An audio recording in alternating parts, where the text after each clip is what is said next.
Hey guys, welcome back to another episode of the U Spray podcast with Toddy and Mitch. And this is episode 24.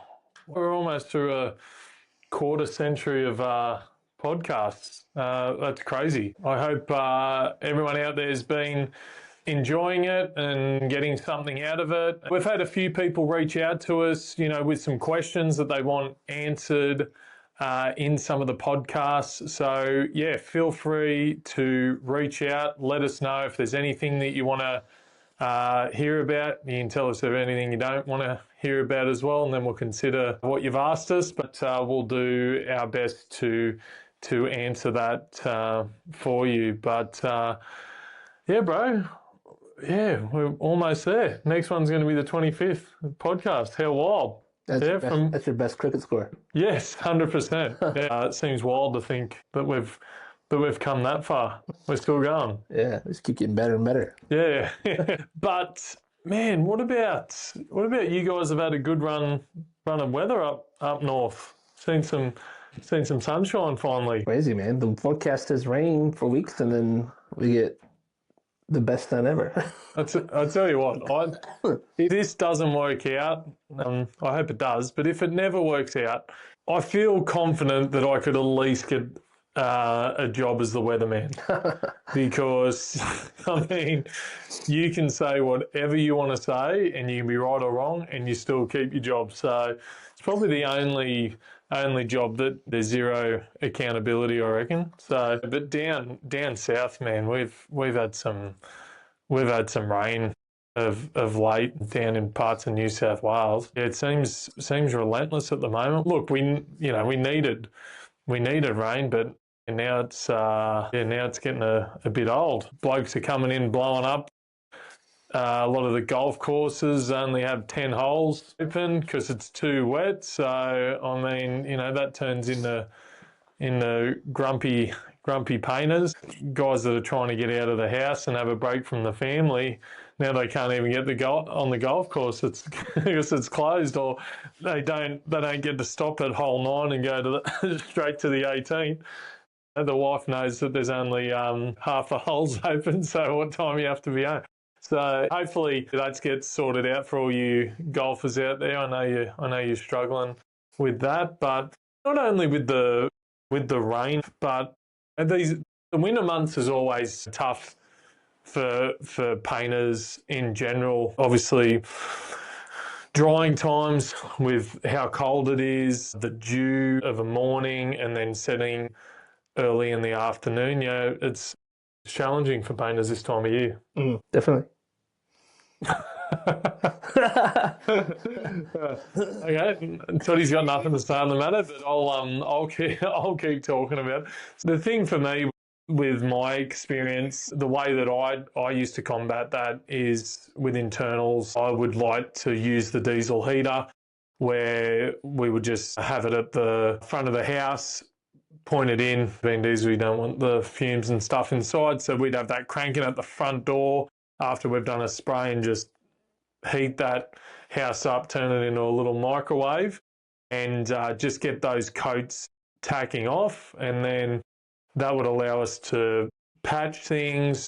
We'd use the heater again, get them dry, be able to sand, just manufacturing that drying process, and then might be able to get another spray, then put the heater on again, just tack that last coat off so we can dry overnight. Because look, everyone's have those experiences when you spray and the house just hangs cold internally, and you come back in and you've just got runs everywhere, and then sometimes they're not even dry yet, so you've got to wait for it to dry, and it's a bit of a nightmare.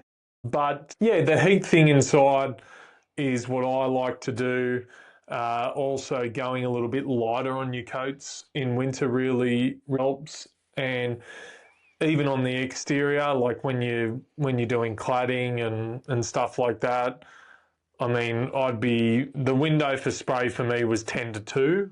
If you're spraying outside of that, I think you're asking for trouble. And if you want to run the gauntlet, you got to learn the hard way, which I have done on several occasions. Even like your colorbond fences and stuff like that, like they stay cold, the whole day. So my theory was, maybe in winter, if it means putting an extra coat on via spray, then so be it. 3 coats instead of 2 or 4, whatever it may be.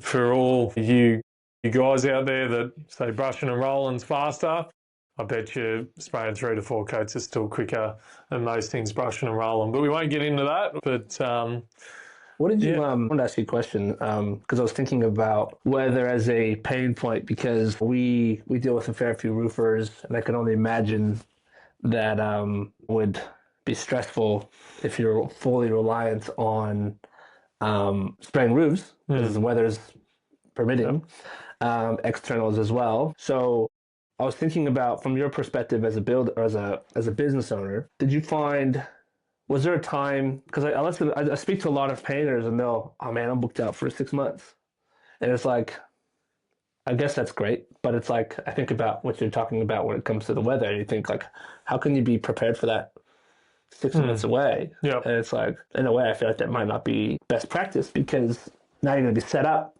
and someone's going to be let down. Like did you ever find yourself in a position like that where you were scheduled too far in advance and it kind of caused you to get jammed up, or did you always keep it kind of a short window so you can be flexible if you had to be? Yeah, look, I always like to keep flexible, and I think I've touched on this on one of the other podcasts where I always had the mindset that you always needed work, you always needed to be quoting, because there's so many variables in that. Like the weather could change, so you need inside work, but if you've just put all your eggs in one basket, it can, absolutely screw you. And there's urgent jobs that come up, having flexibility to be able to get that done, because the thing with urgent jobs is there's a sense to get them done immediately and people are willing to pay a premium to do that. But a lot of guys will turn around and say, I'm booked out for 3 to 6 months, where, if we can do it, we're going to get it done. It might even be overtime. It might even be on the weekends. You might have to pay the guys a little bit more, whatever. But the juice can be worth the squeeze because sometimes that's where the good money's made. But yeah, putting all your eggs into one basket is crazy to me. So always having that work in front of you, always quoting because things can change. Like the amount of times. Yeah, we got these jobs. This job's been pushed back. This person doesn't want to go ahead with this job. I had this rental for you. This tenant can't, get out quick enough. I was going to get you to do my external, but they still haven't finished this fence. There's all these variables, right? And you can't control that.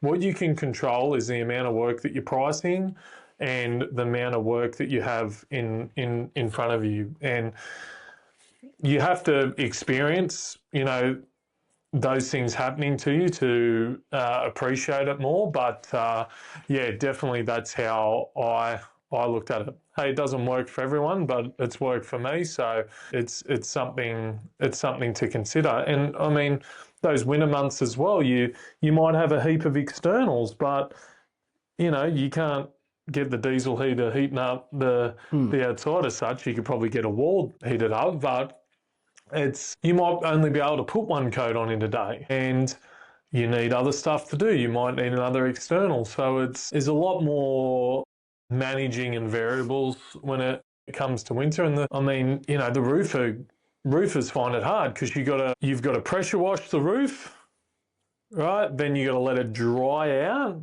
But then you've got like dew setting in. So like fine line between is there still moisture in there or whatever. And you can end up with bubbling, but then if you get your primer on, then you've got to wait for that to cure. There's longer curing times. Like to get one roof done, it might be pressure wash, first coat, second coat, third coat. In an ideal situation, it's probably 4 coats over 4 days, right? If you're being serious about what you're doing, if you want to, you can probably push another coat, but you run that risk. And I only heard off a roof rep the other day. Guy had problem with his roof. He's like, oh, mate, the owners rang me up, said it's dried all patchy on the primer and it looks shit, and what do I do? He's like, well, mate, well, tell me what you did. He goes, oh, mate, we just put like the undercoat on. We pressure washed it in the day and then we put the undercoat on. He's like, what time did you finish doing the roof? Oh, I got off about 6:45. You know, man, I wouldn't do it after 2 o'clock, but that's me. It's a fine line with during times and, you know, running the gauntlet. And you see it even like with, you know, primers and undercoating. It used to happen a lot with doors in winter, especially those green doors. Everyone hates them, but I used to spray the undercoat on, but I'd probably go, looking back at it, it was probably a little bit too heavy. Now it'd stick, but it'd take days to fully cure in winter to be able to sand it and do it again. You could scratch it off.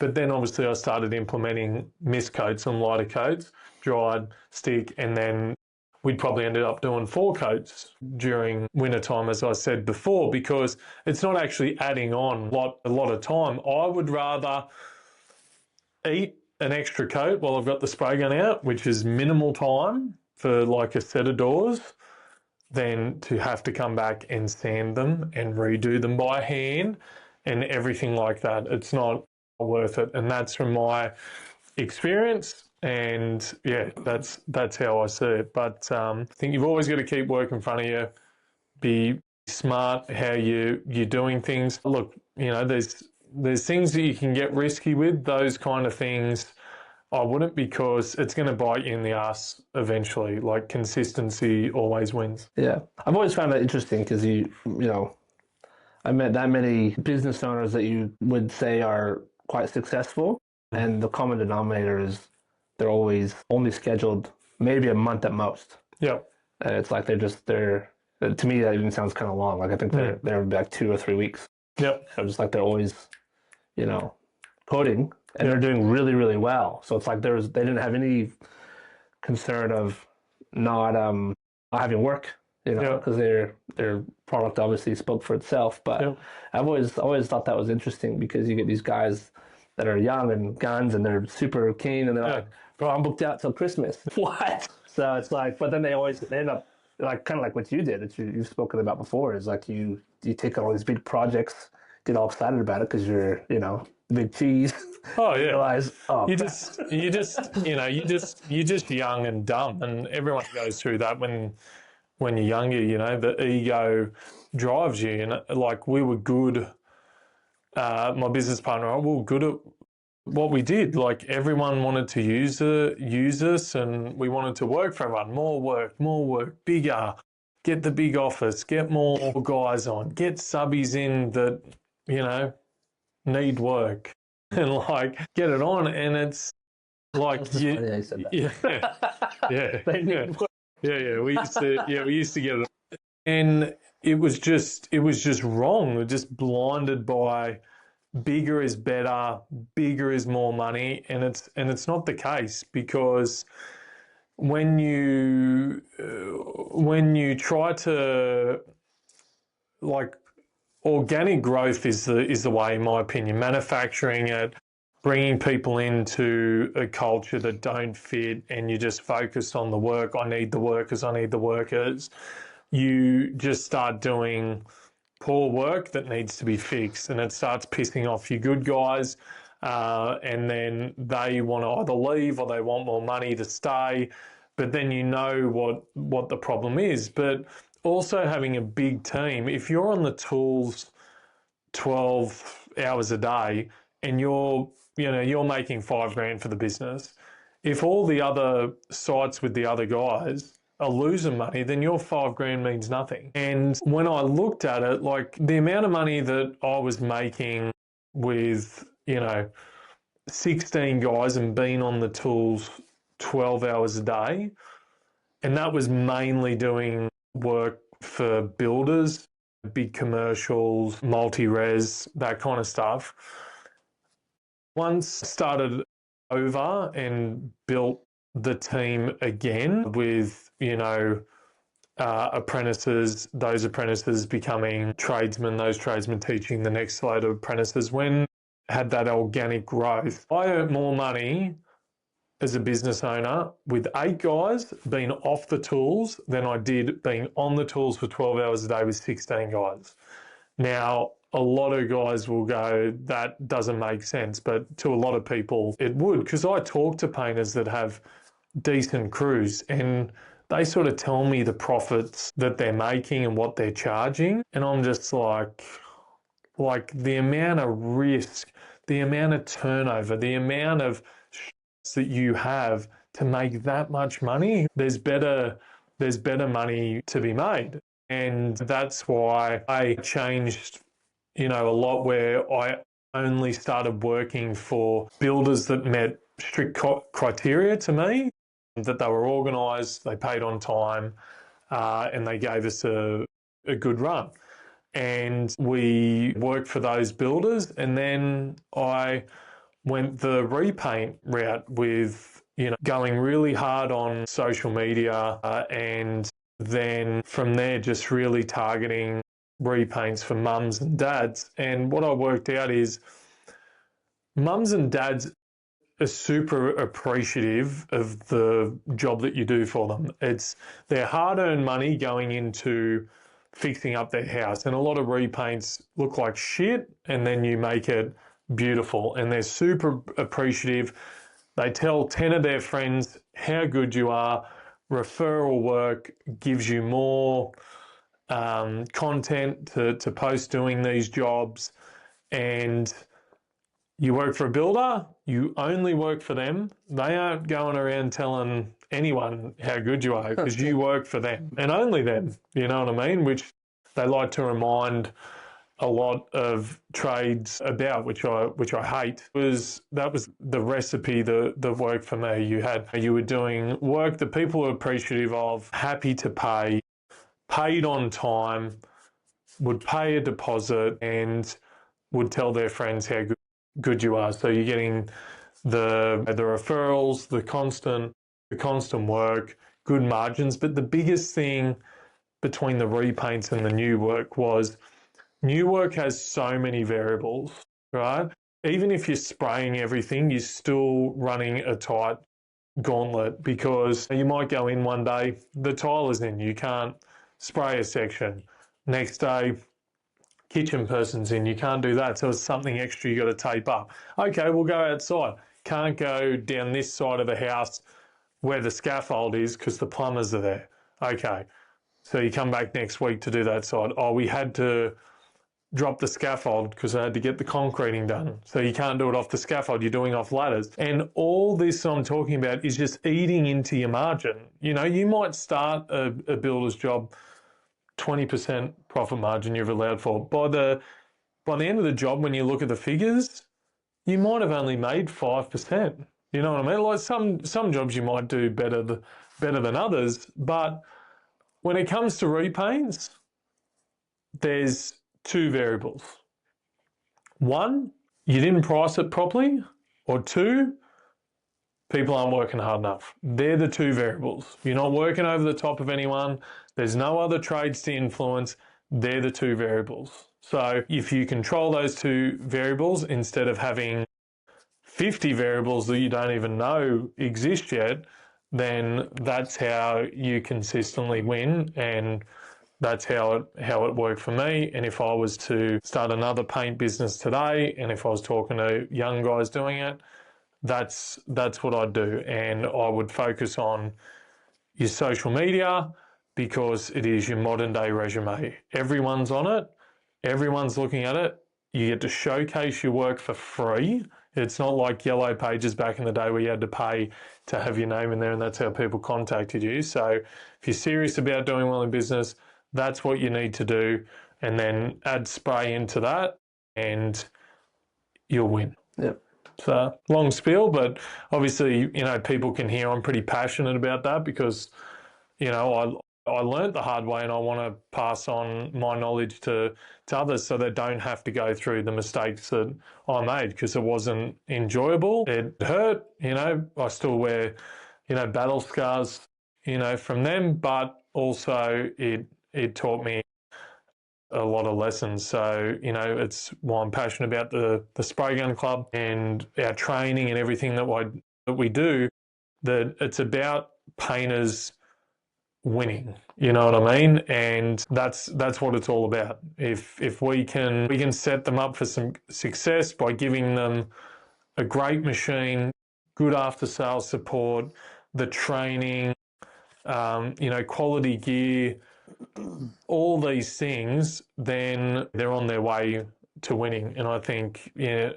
the last 5 to 10 years, it's probably even longer, that I feel like painters have been shafted a lot.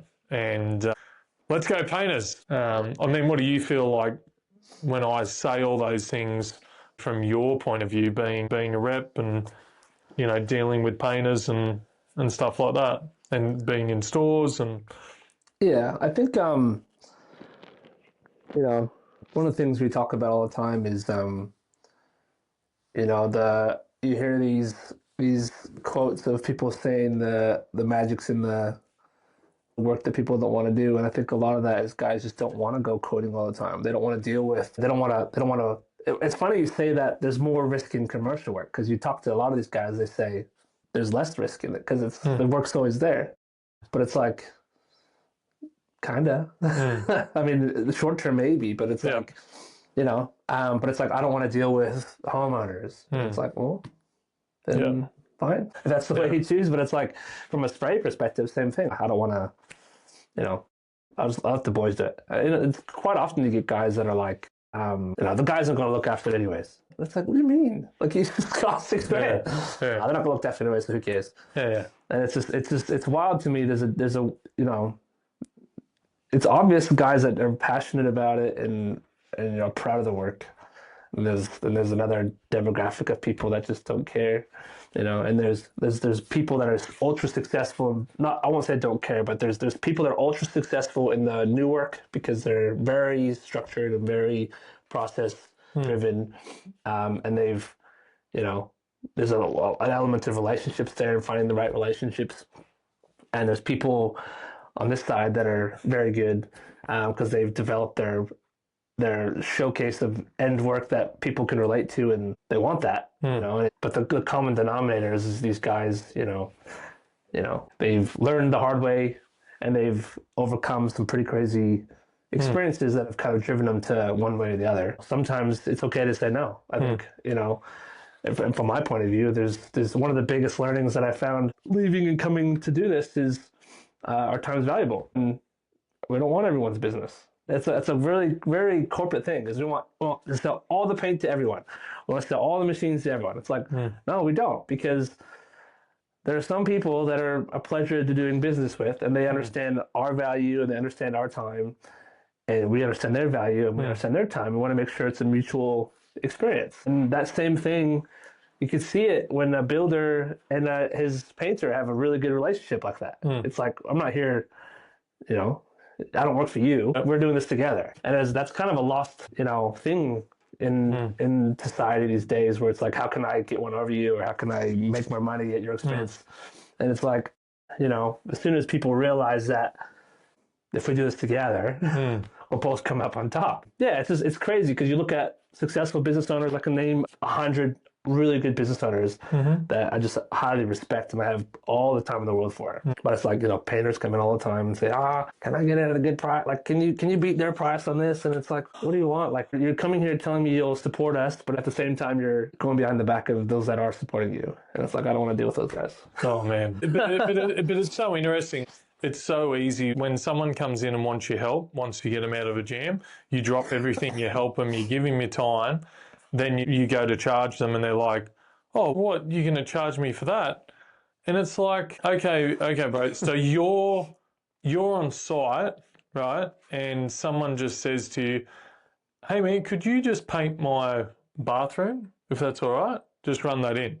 You're going to turn around and say, "Sure, no worries, I'll do that. I'll stay back and do that." No way you're going to do it. Your time's valuable. So, and people that offer a good service and understand how valuable their time is, they also appreciate other people's value and their time. And, they're the people you want to work with. One thing that I remember that you talk about a lot as well is something you guys, I don't know, hopefully I'm not giving away trade secrets, but one of your things you're passionate about from the painting side of things is quotes out ASAP. And it's like, there's people out there that genuinely believe if I finish this job quicker, they're going to think it was a ripoff. And it's like, but the reality is the right people want it done as soon as possible. Yeah. So it's like, if you can get it and get out, they'll pay you more to do it. And it's like, well, there's people that get it and people that don't get it. And it's like, and there's people that on both sides. It's like, there's homeowners that don't get it. Fine. Thank you for your time. I'll help you find someone who's prepared to do that. But that's been the biggest learning for me is like, no, I don't want, no, it's all good, bro. Yeah. Appreciate it, but no, I don't, no. Well, it's the psychology of people that lean into that. People, the world we're in now is, it's promoting laziness and things quickly. So, you got Uber Eats, you've got Amazon. And when consumers decide, I'm going to get the house painted, or I've finally saved up enough money, I'm getting the house painted. How quickly can you come out and do a quote? One of the first things that you get. Second thing, when could you do it if we go ahead? So they're the two things that people want. They want it yesterday. So give them a quote the same day. Tell them that you could get to it within the next 4 to 6 weeks. Lots of guys say, I can't quote it for 2 weeks, or they'll go out and quote it and don't get it back to them for 2 weeks. Then they'll say, sorry, can't help you, I'm booked out for the next couple of months. It's a horrible position to be in for a business owner. You're like, I can't get to it for 2 weeks. I'm leaving money on the table because I've messed up. Well, so that's what I've always lent into. Get the quote out the same day. Bro, they're holding your quote there while they're waiting for Tommy down the road. They might be looking, oh, that seems expensive or whatever, but, well, these guys sent me a quote when they said they were going to do. These guys were professional, and these guys also, they said they could get there in the next 4 or 6 weeks. Oh, well, if we don't book them in, then we might miss out, or I really want it done. Or they're sitting there thinking, looking at your quote going, okay, John's painting, it's been a week and he still hasn't got to us. What's this experience going to be like with John's painting when he said that he'd get me a quote the next day, but it's taken a week? Yeah. This is my hard-earned money. I'm going with the safe bet right here with this quote. And that's the mentality of it. Put your position in to be front and center. And while they're, it makes you stand out, because while they're waiting on other things, they've got the ticket in their hand, ready to go. And the longer other people wait, the better you look. So you almost don't even have to sell yourself. Like the amount of times I went out to a quote there and they said, oh my God, how are you? I'm like, good, sorry, I'm here on time, aren't I? Said, yeah, that's what I'm surprised about.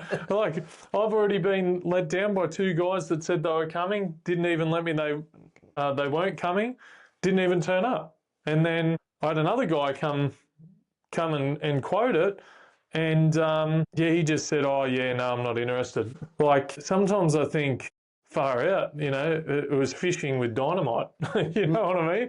When the competition can't even turn up on time or communicate. So, do you think, because I can imagine that the whole COVID scenario is like everyone started a paint business.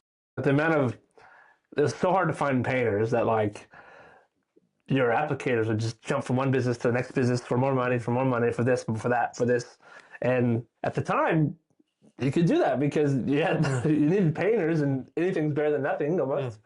And then the amount of, when I was working at Dulux, the amount of spray machines we sold to builders because they couldn't get painters was insane. Yeah. And so I was like, I wonder if there's been a bit of a appetite for that, because you could give that 2 years ago and get away with it. And maybe even to now, even now, you're finding some guys that have heaps of work, but I think I'm starting to feel there's a few more painters out there that are starting to not get enough work. And I wonder if that's a byproduct of, we've had 3 years of great plenty. Now we're starting to go into a drought, and it's like, oh, whoops.